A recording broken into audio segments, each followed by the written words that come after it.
Producer எங்கள் guild member அடிக்கடி வருவாங்க. டைரக்டரும் வந்து மிக திறமையான மனிதர். இந்த டைட்டிலுக்கு ரொம்ப கஷ்டப்பட்டு இஷ்டப்பட்டு வாங்கிட்டார். ஆனால் நான் சொன்னேன், ஒரு டைரக்டர் டேலண்ட்டை பார்த்து அப்பவே சொன்னேன், இந்த படம் பெருசாக இருக்கும் சார் அப்படின்னேன். ட்ரெய்லர் பார்க்கும்போது சொல்லுது ஒரு பெரிய வெற்றி படம் நிச்சயமாக, அதில் எந்த மாற்று கருத்தும் கிடையாது. ஹீரோ ரொம்ப பிரமாதமாக நடிச்சிருக்காரு, உண்மையிலே சந்தோஷம். அதேமாதிரி வில்லன் நடிகர் அற்புதமாக நடிச்சிருக்காரு. அதில் எல்லாருமே வந்து அவங்கவுங்க வேலையை நல்லா பார்த்துருக்காங்கன்னு நினைக்கிறேன். அது வந்து ட்ரெய்லர்லேயே தெரிஞ்சிருச்சு, படம் வெற்றி படம் அப்படிங்கிறது தெரிஞ்சிருச்சு. நிச்சயமாக இந்த டீம் பெரிய வெற்றி பெறணும் அப்படின்னு மனமார வேண்டுறேன். ராஜன் சார் வந்திருக்காங்க,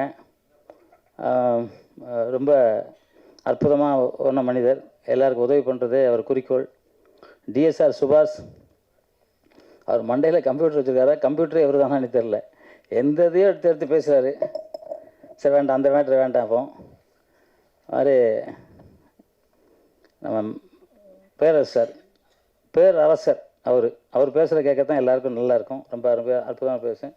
ஜீவா சார் உண்மையிலே பெரிய மனம் படைத்தவர். ஜீவா, எல்லோரும் வந்திருக்கீங்க, ரொம்ப வாழ்த்துக்கள். இந்த படம் மிகப்பெரிய வெற்றி படம் அடையணும். எடிட்டர் பேசவே மாட்டேன்ட்டார். கேட்டால் எங்கள் வீட்லேயே எடிட் பண்ணி தான் சார் பேசுவாங்கிறாரு. அந்த மாதிரி பேசுவாராம். மியூசிக் டைரக்டர் அற்புதமாக பேசினார். வில்லன் தான் ரொம்ப அழகாக பேசினார். ரொம்ப சந்தோஷம். இந்த படம் பெரிய வெற்றி அடையணும். இதில் இந்த குழந்தைங்க வந்து நடித்தாங்க. இந்த குழந்தைங்கள ஒரு கைத்தட்டு தட்டுங்க. பிரமாதமாக நடித்தாங்க, எல்லாருமே நல்லா பண்ணாங்க. அவங்க அப்பா அம்மா கொடுத்து வச்சவங்க நினைக்கிறேன். எல்லாம் அப்பா அம்மா மறக்காதீங்கப்பா. ஏதாவது நடிக்க வந்தோன்னா அப்பா அம்மா மறந்துடுவாங்க. நன்றியே கிடையாது இந்த நாட்டில். வந்து நான் இப்போ சுபாஷ் சார்கிட்ட சொன்னேன், இப்போ வந்து மிருகங்களுக்கு தான் நிறையா நன்றி உணர்வு இருக்குது, மனிதர்களுக்கு நிறையா பேர் கம்மியாகிடுச்சு. நீங்கள் எதனா ஒரு உதவி பண்ணால் கூட பாத்திரம் அறிஞ்சு பிச்சை போடுன்னு அந்த காலத்தில் சொல்லி வச்சாங்க. பாத்திரம் அறியாமல் பிச்சை போட்டால் பெரிய கஷ்டம். ஏன்னா யார் நல்லவன் யார் கெட்டவனு தெரியாது, துரோகி நிறையா பேர் இருப்பான். இப்போ எவனாவது வளர்ந்துக்கிட்டு தான் அவனுக்கு காலை பிடிச்சி, நண்டுக்காது தெரியும்ல, ஒரு நண்டு மேலே ஆச்சுன்னா அடுத்த நண்டு இழுத்து கீழே விட்டுரும், போங்கடா ஒரு படம் எல்லாம் சேர்ந்து சாவும். அந்த மாதிரி நன்றி இல்லாத மனிதர்கள். இப்போ யூடியூப்லலாம் பார்த்தோன்னா ஒரு மீனை ஒருத்தர் பிடிச்சி வைக்கிறாரு, அந்த மீனை காப்பாற்றணுன்னே அந்த மீனை தண்ணிக்குள்ளே விடுது நாய். என்ன, ஒரு பூனைக்குட்டி வந்து பாடுது, பூனைக்குட்டி. அந்த மாதிரி இன்றைக்கி வந்து எல்லா மிருகங்களும் வந்து நன்றி உள்ளதாக ஆயிடுச்சு, மனிதர்கள் வந்து நன்றி கம்மியாகிடுச்சு. எனக்கு தெரிஞ்சு இந்த படைப்பு ரொம்ப சிறப்பாக படைச்சிருந்தாங்க. வெடிகுண்டு மேட்டரை சொன்னாங்க. அதில் வந்து சொன்னாங்க, யாரோ ஒருத்தர் வெடிக்கிறதுக்கு இந்த மாதிரி மன்னிப்பு கேட்டுச்சு. அந்த தம்பி மன்னிப்பு கேட்டாப்புல. அது மனிதர்களாக இருந்தால் வெடிகுண்டு வைக்க மாட்டாங்க. ஏன்னா அவனுக்கும் ஒரு குடும்பம் இருக்கும், அந்த குடும்பத்தை அவன் பார்க்கறதில்ல, பார்க்கறது இல்லையா தெரில. ஆனால் அரசாங்கம் என்ன பண்ணணும், வெடிகுண்டு எவன் வைக்கிறான்னா அவன் குடும்பத்தை முதல்ல போடணும். அப்போ தான் அவன் வந்து வெடிகுண்டு வைக்க மாட்டான். கொஞ்சம் பாசம் இருக்கும் அவனுக்கு. அவன் புள்ள இருக்குது, அவங்க அம்மா இருக்காங்க, பொண்டாட்டி இருப்பாங்க, பாசம் இருக்கும். ஆனால் அந்த இதெல்லாம் மூளை சாவலவை அப்படின்னு பண்ணி வெடிகுண்டு வைக்க சொல்லுவாங்க. அதனால் வெடிகுண்டு வைக்கிறதுனால எவ்வளோ நஷ்டம், எவ்வளோ பெரிய பெரிய ஆளாக வர வேண்டியவங்களாம் எவ்வளோ பேர் நஷ்டங்கிறது நம்ம மாதிரி தெரியும். நம்ம நிறையா பார்த்துருக்கோம், தெரியும். என் படம் கூட இந்தியான்னு ஒரு படம் இப்போ ஷூட் முடிச்சுட்டேன். எனக்கு அது சம்மந்தமான படம் தான். இப்படி இதுவும் ரொம்ப அற்புதமாக பண்ணியிருந்தாங்க.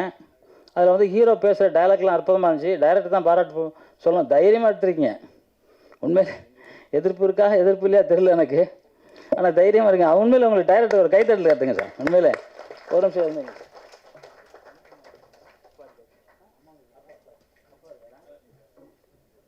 அவர் உண்மையிலே டைரக்டரோட அப்பாவும் இருக்காங்களாம். சார் பாராட்டுதல் சார், எங்கே இருந்தாலும் உங்களுக்கு. ஏன்னா உண்மையிலே ஒரு திறமையான ஒரு டைரக்டரு அவரை கொடுத்துருக்கீங்க தமிழ் சினிமாவுக்கு. நிச்சயமாக நான் சொல்லிக்கிட்டே இருப்பேன் அவர்கிட்ட. நான் இந்த இடத்துல சொல்ல, ஆஃபீஸ்லேயே சொல்லுவேன். அவர் பேசும்போது, அவர் பார்க்கும்போது ஒரு எல்லாமே எனக்கு தெரியும். அதனால் இந்த படம் பார்க்கும்போது நான் நினச்சேன், நிச்சயமாக பெரிய வெற்றி படங்கிறதுல எந்த மாற்று கருத்தும் கிடையாது. ஹீரோ அடிக்கடி வருவார். அவர் ஹீரோ வந்து அதை வந்து என்ன சொல்கிறது, அவ்வளோ அற்புதமாக ஒரு நடிகர்.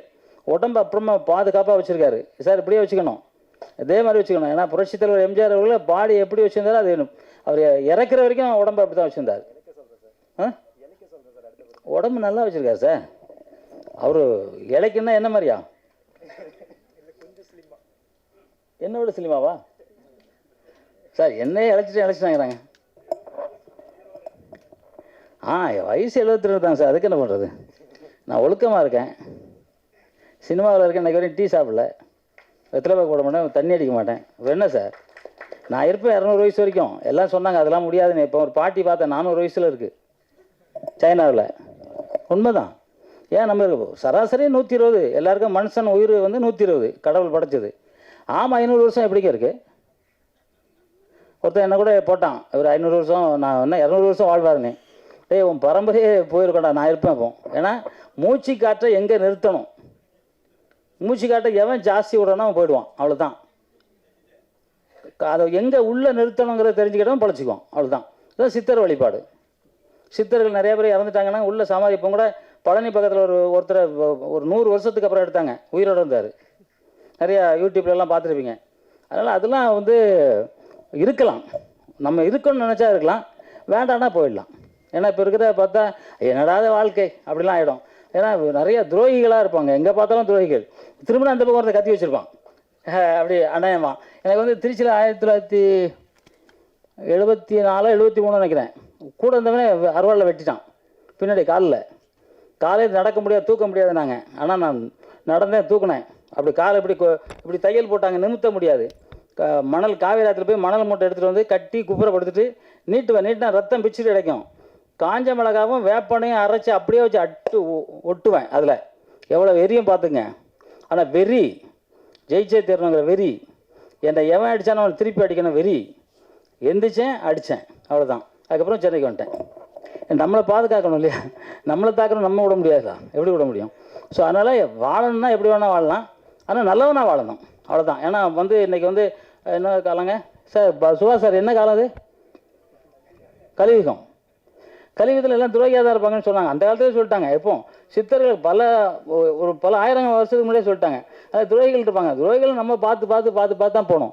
அதாவது துரோகிகள் வாழ்ந்தது சரித்திரம் இல்லை. புரட்சித் தலைவர் சொல்லுவார், அதாவது ஒருத்தன் வந்து அவன் திருடுனான்னா அவனை பார்த்துட்டு நீ பேசாமல் போனால் நீனும் திருடான் பாரு. ஒருத்தர் திருடுறான்னா அவனை பார்த்துட்டு நம்ம பேசாமல் போனால் நம்மளும் திருடணும். பார்த்தா அதை சொல்லணும்னாரு. அப்போ தான் ஒரு என்ன இருக்குது, திருடி கொண்டு போய் இன்றைக்கி தான் தலைவரோட இது பார்த்தேன். பணம் சம்பாதிச்சு என்ன பண்ண போகிறோம்? சாப்பாடு வேணும், ஒரு தங்கறதுக்கு இடம் வேணும், வேறு என்ன வேணும்? குருவிகள்லாம் என்ன அதை வீடு கட்டி சம்பாதிச்சிட்டு இருக்கா? கரெக்டாக இல்லை. அது உங்கள் ஆமை என்ன இருக்குது, 500 வருஷம் வாழ்ந்துக்கிட்டு இருக்கு. அதனால் எல்லோரும் நல்லா வாழணுங்கிறது தான் என்னோட எண்ணம். பாய் இந்த படம் திருப்பி சொல்லுங்கள். ஏன்னா நான் வேறு மாதிரி சொல்லியிருப்பேன், ஆனால் ஸ்கூல் போகல நான். அதனால் இந்த படம் எல்லா இதையும் தவிடு பொடியாக்கி வெற்றி வாகை கூடிய சீக்கிரமாக நிச்சயமாக இந்த படம் வெல்லும் அப்படிங்கிறதுல எந்த வித மாற்று கருத்தும் இல்லைங்கிறத என் மனமாற சொல்கிறேன். படம் ஜெயிக்கும். இந்த படம் இந்த டீம் அப்படியே வெற்றி பெற, தொடர்ந்து வெற்றி பெற மனமார்ந்த வாழ்த்துக்களை தெரிவிச்சுக்கிட்டு, எப்பவுமே சொல்கிற மாதிரி அம்மா அப்பாவை மதிங்க. உலகத்தில் தாய்க்கு மிஞ்சி ஒரு தெய்வமே கிடையாது. அந்த தெய்வத்தை எவன் மதிக்கலையோ அவன் வாழ்ந்ததா சரித்திரமும் கிடையாது. அதுக்காக தந்தை மட்டமான நாள் நினச்சிக்காதீங்க. தந்தை இல்லாமல் உலகமே கிடையாது.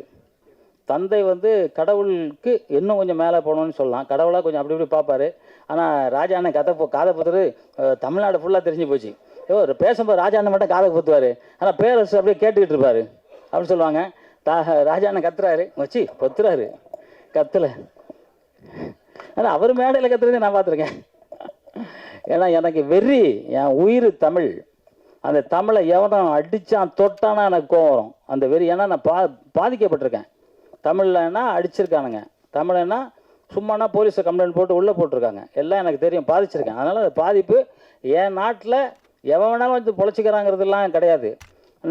என் நாட்டில் தமிழும் பிழைக்கணும், அவ்வளோதான். அதில் எந்த மாற்று கருத்தும் கிடையாது. என் வீட்டில் என் தமிழும், என் நாட்டில் என் தமிழும் பிழைக்கிறதுல எவனுக்கும் எவன் சொன்னாலும் சரி, அதை பற்றி எனக்கு ஐ டோன்ட் கேர். தமிழன் நல்லா இருக்கணும், எல்லாரும் நல்லா இருக்கக்கூடாதுன்னு சொல்ல மாட்டேன். தமிழன் நல்லா இருக்கணும் அங்கிறது என்னோட வெறி, ஆசை, லட்சியம். அதில் யாரும் எந்த இடத்துலையும் நம்மளை சொல்ல முடியாது. ஏன்னா நான் வந்து எல்லா நாட்டுக்கும் போயிருக்கேன். எல்லா நாட்டிலையும் வந்து மாடு அம்மா மட்டும் தான் கூப்பிடுது. ஒரு நாட்டிலையும் இங்கிலீஷோ ஹிந்தி எந்த லாங்குவேஜ்லையும் பாடல. ஆனால் அந்த தமிழ் வாழ்க, தமிழ் வெல்க, தமிழன் வென்றே தீர்வான். நன்றி, ஜெய்ஹிந்த்.